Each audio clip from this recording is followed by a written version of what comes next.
Good afternoon, everyone, and welcome to today's session. I hope you can all hear me loud and clear. Yes, Kwame. All right, thank you so much. So, today's session is a spotlight on the skilled agile framework, and we'll be running such sessions for some time.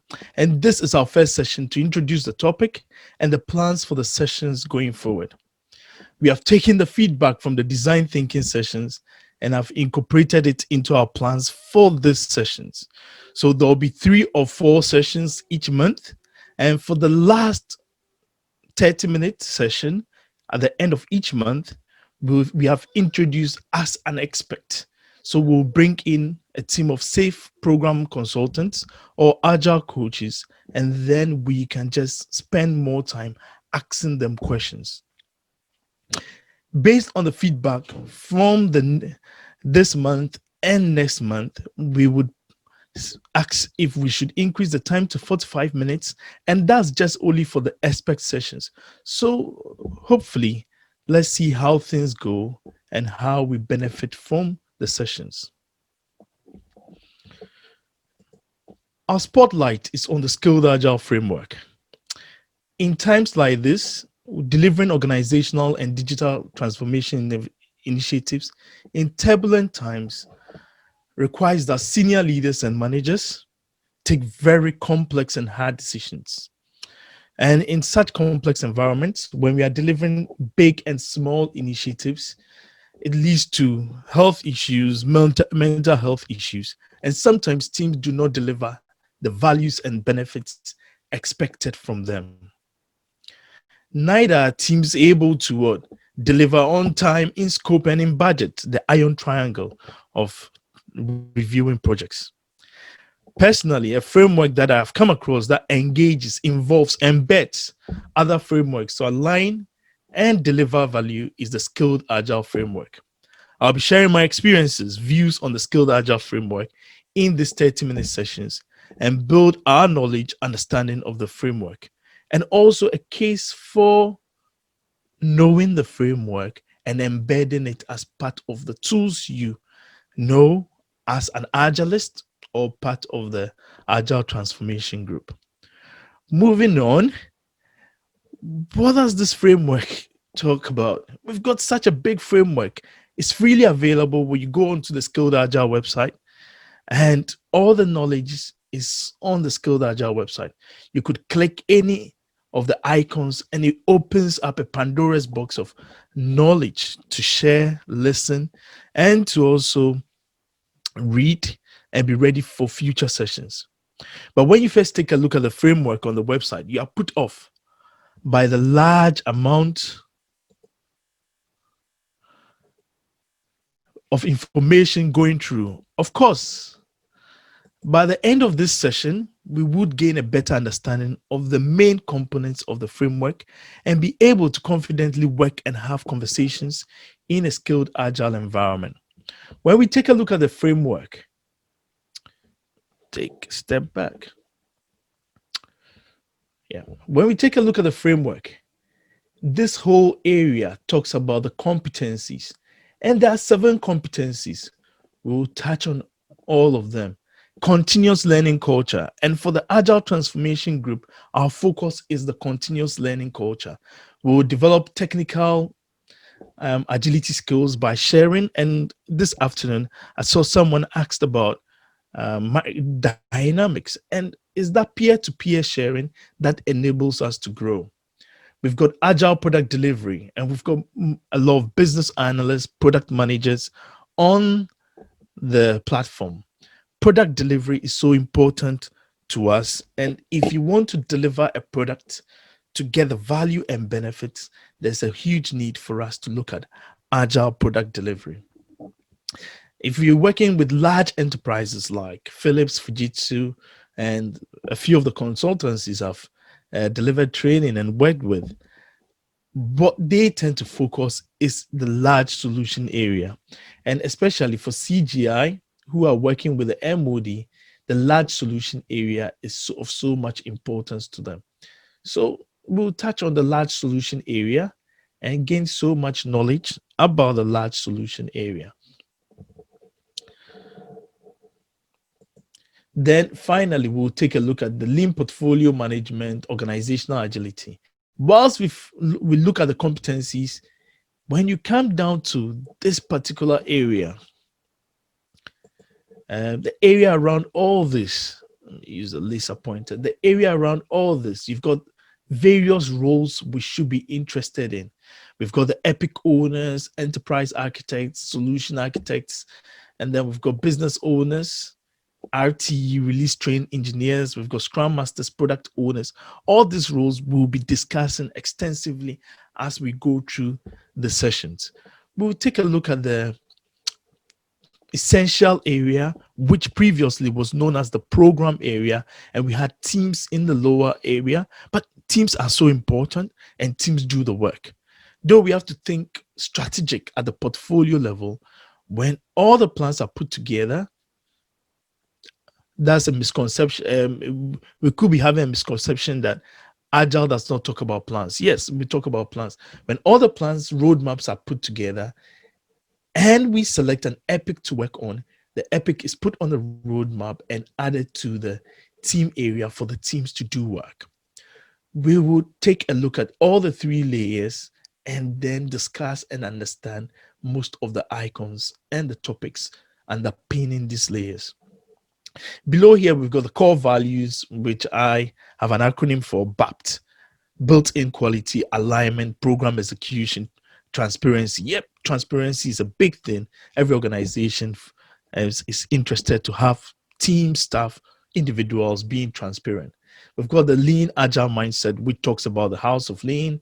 We will go into that, the SAFe principles, the agile transformation roadmap. So there's a lot of information we have to delve in when we take a spotlight on the skilled agile framework. But to do this, we need to take a step back. When we jump straight into the skilled agile framework, there's so many questions we need to ask. And the first among all these questions is, what is agile? And I know so many of us have come across the word agile, and it's being able to move quickly and easily, being able to deal with new situations, changes quickly, and being nimble. A lot of people have pegged the start of the agile software development, and to some extent, the capital A agile in general, to a meeting that occurred in 2001, when the term agile software development was coined by a group of 17 agilists, 16 developers, and 1 tester. Okay, there was no business analyst, there was no product owner. Maybe we would have over documented the session and we would have more information on the manifesto. So they came up with 4 values, 12 principles. But Agile didn't start from there. It started somewhere in the mid-90s, and there were various practitioners, people working inside organizations, developing solutions, developing products, helping organizations build products. And they looked at the ways of working using Winston Roy's approach to delivery, which some of us will call waterfall. And things weren't working for us as we moved into the digital age. So over time, there's always been that nudge. We need to look at the new ways of working. We need to adopt new ways of working. And in doing so, people started coming together, and one of those was the meeting held in Utah in 2001, which only led to the development of a manifesto. So when we take a look at what the Agile Manifesto is, developed in 2001 at the Snowbird Lodge, it only talks about 4 values, 12 principles, written by these developers and testers. And they wanted to address the issues, mostly what software developers faced.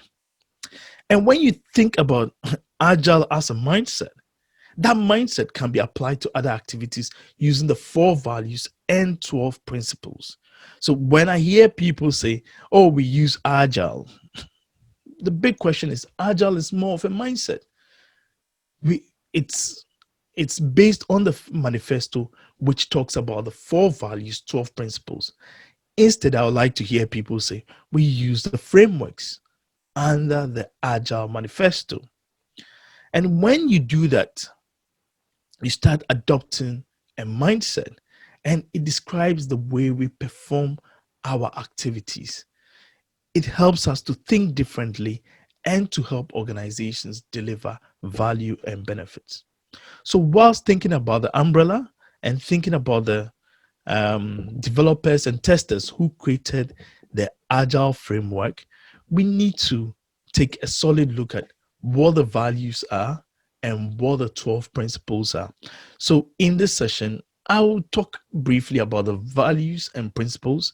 I will look at whether there's a need for a session to look at the 4 values and 12 principles, because there's so much tons of information out there to look at the 4 values and 12 principles. So it's an umbrella term for a set of frameworks and practices which are based on the manifesto. It's comprised of 4 of the foundational values and the 12 principles about which talks about how to approach software development. When you take a look at the 4 values and 12 principles within your team and practicing it, the teams adopts a new culture which brings in new ways of working. So a look at the 4 values: individuals and interactions over processes and tools. Individuals and interactions over processes and tools. Working software over comprehensive documentation. Customer collaboration over contract negotiation. Responding to change over following a plan. I've been to many organizations and I've not seen organizations having values like this: individuals' interactions over processes and tools, working software over comprehensive documentation. But I think that meeting reflected a way of thinking and a movement that would drive how we do things now.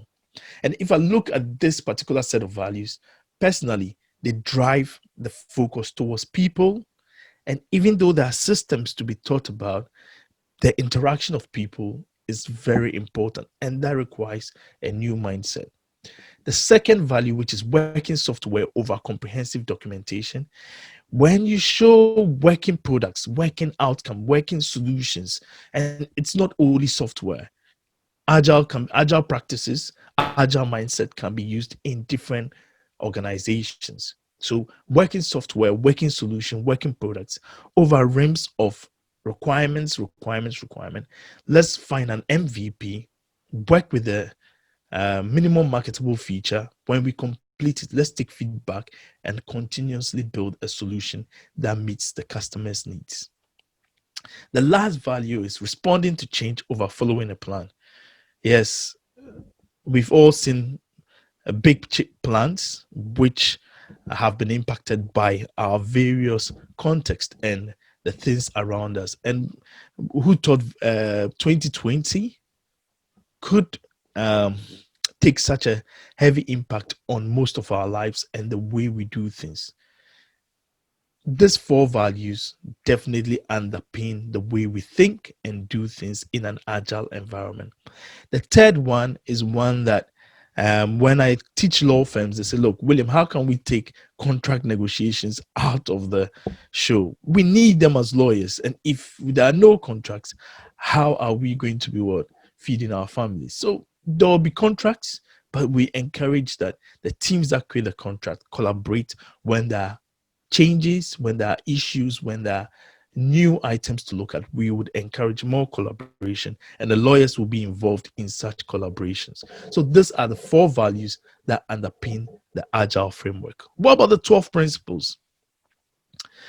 Number 1 is our highest priority is to satisfy the customer through early and continuous delivery of valuable software. It links to the values: working software over comprehensive documentation. We welcome changing requirements, even late in development, responding to change. And these 12 principles are guiding principles for methodologies that are included in the Agile movement. They describe a culture, the way in which change is welcomed, and the customer becomes the focus of all the work we do. It also helps us demonstrate the way we should be thinking. So let's look at another principle. Build projects around motivated individual. Give them the environment and the support they need and trust them to get the job done. I like the word trust because in most of my coaching and training sessions, people say, William, trust. If we can build trust in most of the things we do, the work we do can bring better outcomes. So building trust in most environments is so important. But to build trust requires leadership input. So in the SAFE framework, when we start looking at the transformation journey, the first stage of the transformation journey is training leaders to understand the framework, the ways of working, and how agile teams do what they do. And that can help leaders build trust, disseminate information to the teams so that teams can deliver value. Here are the rest of the 12 principles. And I'll take a look at the last one, which is at regular intervals, the teams reflects on how to become more effective and then tune and adjust its behavior accordingly. This is all about lessons learned. And when we take a look at lessons learned in a waterfall or um, in delivering projects using Winston Roy's approach, most teams have chosen to carry out lessons learned at the very end of the project or at milestones. And those lessons learned haven't looked at the process, the product, and haven't looked at how to improve the whole process, which impacts the way the teams will perform in subsequent stages of the project. But when you take a look at lessons learned, iterations, retrospectives, or sprint retrospectives, when they are done in shorter time scales, we are able to improve on the product, the process, and we are also able to improve on the outcome expected from the customer. So we are not going to be carrying out lessons learned at the very end of the initiative or at milestones which do not give us the information we need. Rather, we will carry them out regularly, and teams will do it at the end of each 2-week sprint, 3-week sprint, or 4-week sprint. We are not going to be doing it at the end of 6 months, at the end of 3 months, and those lessons learned do not really give us the value we need. So, coming back to the Agile Umbrella, the intention of Agile is to align development with business needs, and the success of Agile has been apparent in most organizations. And most organizations who apply agile ways of working use some of the frameworks like Scrum, XP, Kanban, DevOps, and those are methodologies for teams. When we move to methodologies for large organizations, we are looking at SAFe, Scrum at Scale, Large Scale Scrum. We've got DAD, Discipline Agile Delivery, now acquired by the PMI. And all these frameworks are underpinned by the 4 values and 12 principles and help organizations deliver value. But what are some of the misconceptions about Agile? Agile is for software development. There's no documentation in an Agile environment. Agile will help us deliver faster. Agile will manage people interactions and build customer confidence. Stakeholders are always available. Initiatives will start once an Agile team is formed. The customer knows the minimum viable product. These are some of the misconceptions about Agile. And when we take a look at it in the Skilled Agile framework, we will deal with all these misconceptions. First, Agile is for software development. No, it's not only for software development. When you look at the 4 values, 12 principles, though it's focused on software, it can be applied in other environments. And I've trained teams in different organizations who are not software teams or digital teams, and they are applying the Agile mindset. But what does Agile focus on?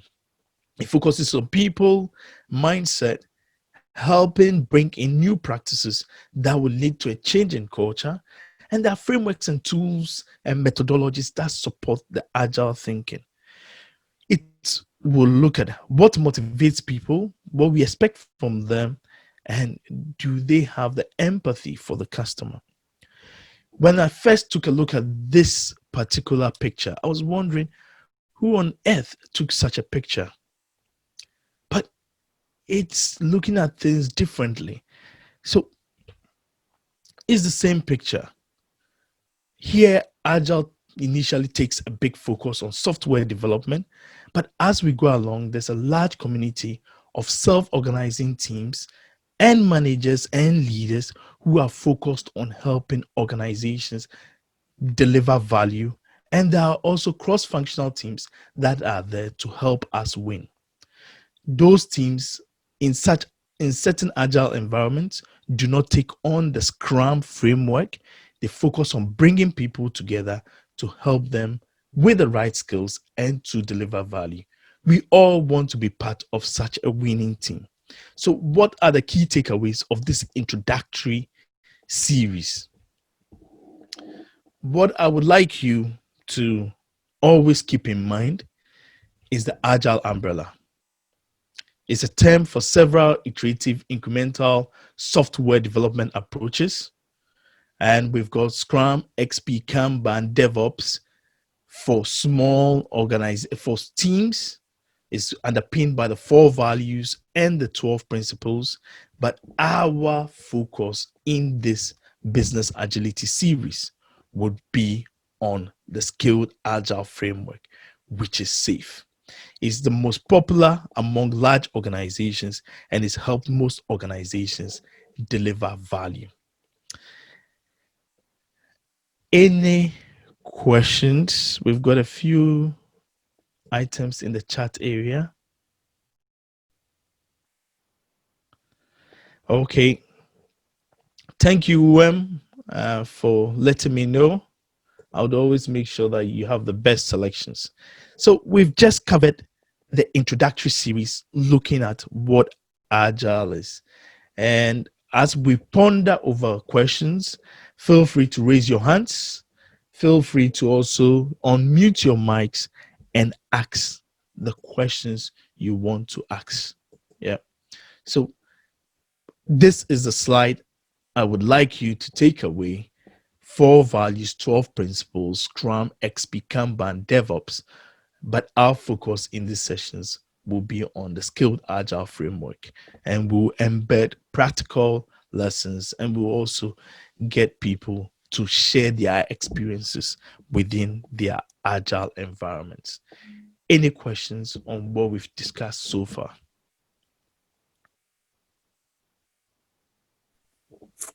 Hi, William. Hi, Barbara. Thank you so much for a beautiful session. What is the difference between the skilled agile framework and it's like a normal Scrum or Kanban, please? Okay. So when we take a look at Scrum, Kanban, XP, DevOps, those were frameworks that work within teams very well. If you're a Scrum team, you have the roles, you've got the events, and then you've got your artifacts. So Scrum has initially focused on teams, but most organizations I go to are big organizations. So when you start looking at Scrum, you want to scale and embed it in a large organization. And that is when we start thinking about business agility, not team agility. So Scrum focuses on team and how teams can better work to deliver value. Kanban is a tool used by teams and is also a way that teams can manage the flow of work. XP focuses on quality practices that the teams can embed to improve their ways of working. Scaled Agile brings into the framework brings Scrum, Kanban, XP, DevOps all into play and thinks about the larger organization being business agility. It focuses on team, but also brings other areas of the organization like sales, finance, marketing, execs, leaders, more importantly, let me say leaders, into the show. And when we are in a skilled agile framework environment, we start by training leaders, whilst we also train the various teams. And when leaders buy into the process, they are able to help the teams use Scrum Kanban XP deliver value, aligning it with the strategy within the organization. So safe large organizations or organizations who want to incorporate everyone, Scrum Kanban XP for team practices in delivering value. Thank you. My only other question is, for an organization that has a workforce of 250, would you recommend SAFE, or is it more Yes, suitable? Mhm. I would definitely recommend SAFE. Okay. For such an organization, there are teams that will be delivering or be working on projects, and they would use Scrum, Kanban, but to connect leadership and the various parts of the organization, SAFE is a framework that helps. Scrum would only give teams value. SAFE would bring business agility and help the entire organization in aligning its strategy. So when you think about SAFE, think of alignment, strategy, teams, various departments working together, reflecting to deliver value. Thank you very Okay. Hi, William. Hi, Uwe. I would just first of all, thanks very much for this. That's quite very insightful, very, very summative. Yeah. Thank But, you. yeah, but I was just thinking, just a thought here. When Yeah. you say, like you look at the Broly, you're on the left-hand part of the Broly, you have the methodologies for teams. So you're saying that Scrum, Kanban, XP, and DevOps is methodologies for teams. However, teams form part of an organization. Definitely. So I'm just trying to figure out that, because whatever the team is doing is for the organization, isn't it? Yes, you're right. Yeah, it's anything the team does is to add value to the organization. So, and whatever the team does should align with the goals and the mission and the vision of the organization. So I'm just trying to figure out this, when you say this business agility now, okay, how just trying to figure out how SAFE is different now but you said, okay, it encompasses leadership now, okay, and different other arms of or departments of the organization, yeah? Yeah. So but teams are all within the organization. I'm just kind of a little fuddled there. Yeah. Okay. Let me just approach your answer from looking at the two frameworks, Scrum Okay. and SAFE, and the way they approach and embed transformation. Okay. From a Scrum perspective, when Scrum started, or when the Scrum movement started building momentum, the focus has been Scrum Master, Product Owner. And one of the misconceptions were that no business analyst or some agilist, leftist, or extremist will say there are no business analysts. And well, that brought a lot of hula baloo, a lot of talking within the agile environment. But when Scrum initially started, it was all, let's build the capability of the Scrum Master, let's build the capability of the product owner. And after a while, they started developing courses for teams. When the Skilled Agile Framework movement kicked off, it took a look at the entire organization, more bringing leadership into the picture.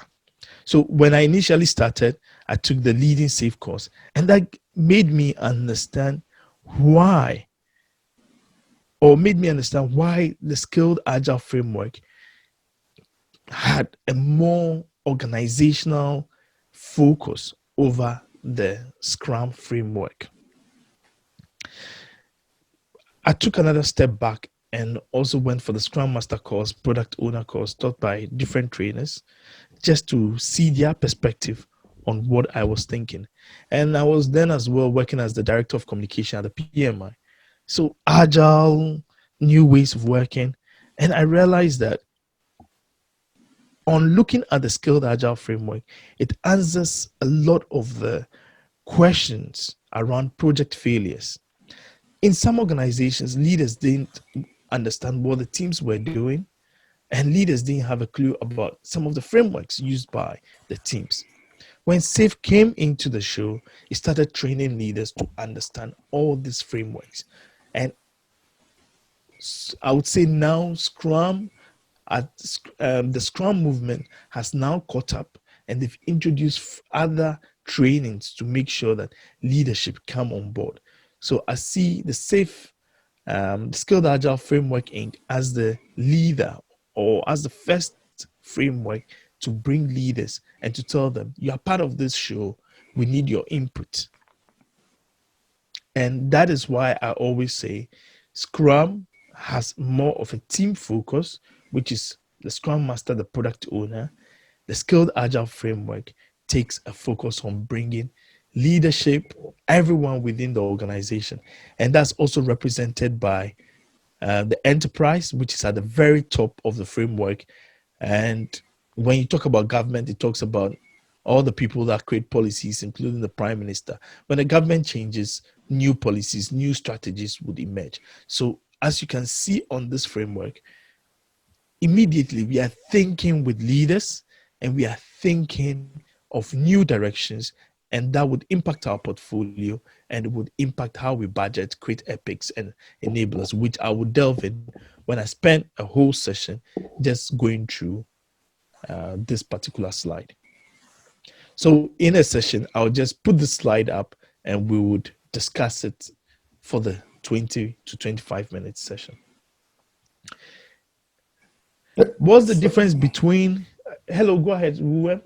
Yeah, I was going to say thank you for that. So basically, if one took up, let's say, a course on SAFE, that's the Scale Agile Framework, it actually encompasses Scrum, Kanban XP, and all of those focus for teams. In addition to leadership, now it has an organizational spin now. Yeah, to You it. hit the nail on the head, Uwe. Okay. Perfect. All right. Thank you. That's a perfect summary of the Skilled Agile Framework, and thank you for that. Thank you. Yeah. Someone says, Demola says, what's the difference between DevOps and Scrum? DevOps is the Scrum, let's say, the entire development team working with the operation support. Previously, there was, let's say, there was a barrier, or I don't want to use the word barrier because it just shows there's a fence. No, there was that culture where the development team and the ops team did not communicate effectively and made each one aware of what's happening in their pipelines.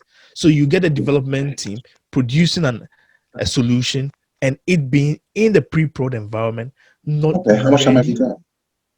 in the pre-prod environment and not 15 minutes. and ready to be delivered. Okay. But Okay, just hold a on. Let me minute, just come out Kingsley. of my class. Hold on. Can you please? Okay, thank you. So when we talk about DevOps, development teams delivering solutions in the pre-prod environment ready to be delivered, and the ops team not ready to deliver such solution because they've not been made aware. DevOps is a culture, a mindset where the development and ops team will now work together, know each other's roadmap, and prepare so that they reduce the tendency of having solutions, products, features ready. They sitting in the pre-prod environment for months before being released to the business. And when we bring in that culture and mindset, it helps both teams work together. And when they work together, they can immediately support each other and as well know when to release and to minimize risk, systems failure when solutions are released to the business, and they start working together to help deliver value to the organization. Scrum you would see as the management part of how teams work. DevOps is how the development team, the operational business, and everyone having a mindset of working together to deliver outcomes of value to the business. Any other questions or additions? Hello. I Hi, thank Demi. you. Yeah, thank you for this session. Just I wouldn't say a question per se. So, you mentioned the safe framework ideally should be at the organization program level, and ideally if you have numbers above 250. But would you not say, for instance, if an organization they don't even understand what agile is, they've not adopted that mindset, would it be wise for them to just go straight into safe rather than starting small? Start with your Scrum Kanban, before jumping to the big level. What's your take on that? Yeah, Dami, you are. I'll say as well, what you've said is things I've experienced. Hence, when I started this session, I didn't go straight away into Scrum or into Safe. I said, let's take a step back and start the journey by understanding what Agile is. So, implementing Safe at Philips, we trained over almost 10,000 to 15,000 people on Agile. We trained everyone to understand the foundations of what is Agile. So there was an initial training of Agile foundations. Everyone now had the Agile foundations mindset. And I have another session coming up at the end of the month and in October, just Agile foundations. When everyone now has that mindset, understanding of what Agile foundation is, we then can move them onto Safe. And in covering Agile foundations, we covered Scrum, we covered Kanban, we covered XP, we covered practices that are more local to the teams. And following on from there, we've started introducing to the scientist what safe is. So, Dami, we start off by looking at Agile foundations, building the teams to understand what Agile is, and then we can move on to looking at skilled Agile. And that is my approach for the 30-minute sessions. Thank you very much. Thank you. Okay. Time is up, and thank you all for joining today's session. And as we'll be running a lot of these sessions, what I would like us to do will be to take, I think, a group picture would help kick off the session, and then we can pop some drinks over what we've just started. And I know UM is smiling. Yeah. So we would like to take a group picture to start off this particular session. Yeah. Carlos, do remember to take one of the pictures. And so I'll be taking a group picture and we'll be sharing it to promote this particular series. Thank you, everyone, for your big smiles. If you could let your cameras come up, that would be beautiful. And thanks, UM, teach us how to smile. Yeah. Thank you. Thank you, Barbara, for the big smile. Thank you all. Thank you all. It's been a real pleasure having you. And we look forward to subsequent sessions. If you've got a session in mind that you want me to look at, please do send me an email or do send it in the group area. I would definitely look at those. So in the future sessions, we'll be looking at skilled agile. We'll bring in other SPCs on the journey, and if you want to take any of the courses on skilled agile as well, let me know. These sessions would give you a broader and beautiful understanding. We take the Safe Scrum Master, Safe for Team courses as well. And it's a real pleasure having you all. Have a wonderful afternoon. And thank you all for joining me today. Thank you very much. Thank you very much, Julian. Thank you. Thank you. Sometimes you need to go take a step back to see the truth around you. From a distance you can tell